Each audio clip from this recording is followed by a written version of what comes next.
A rally for Israel is kind of a unique thing because a lot of people from different backgrounds have come together with one thing in common, a love for Israel. And lately, even sacred cities like Jerusalem are being rocketed.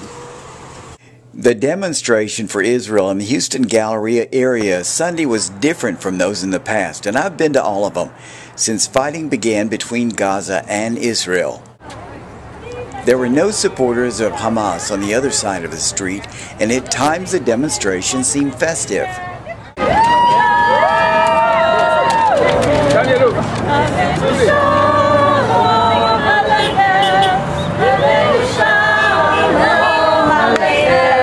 But the supporters of Israel were serious about drawing attention to what's happening in Israel, because many there last Sunday had family members facing the rockets.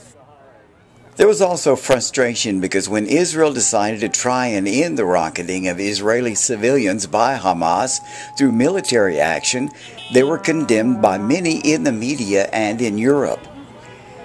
It's not unusual for the world to condemn Israel for defending itself, but it seems Europe and the media may be becoming more antagonistic towards Israel.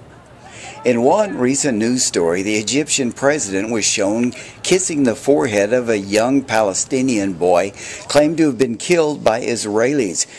It was shown throughout the world and was later discovered the child was not killed by Israelis, but more likely by a Hamas rocket that missed its mark. There was a familiar face at the rally, Asaf.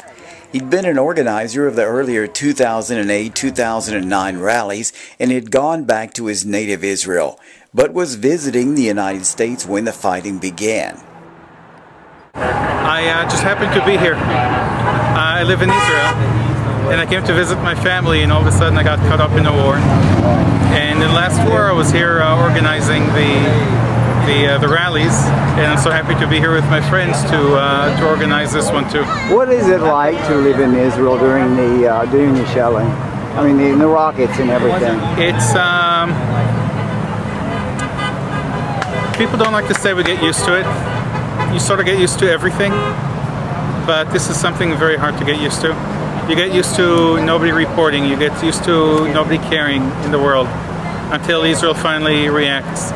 And that's very frustrating because finally when somebody does something to stop the rockets, it seems like everybody jumps on Israel to stop, not to protect, to let them continue shooting the rockets. The Hamas rockets are becoming more advanced and are now capable of hitting Tel Aviv.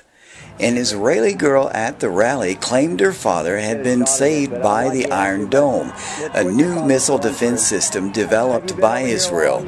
In my family, we don't use this. We didn't get used to this because in the center, the rockets usually don't arrive until us. But now I just this morning spoke with my family, and suddenly I heard the alarm.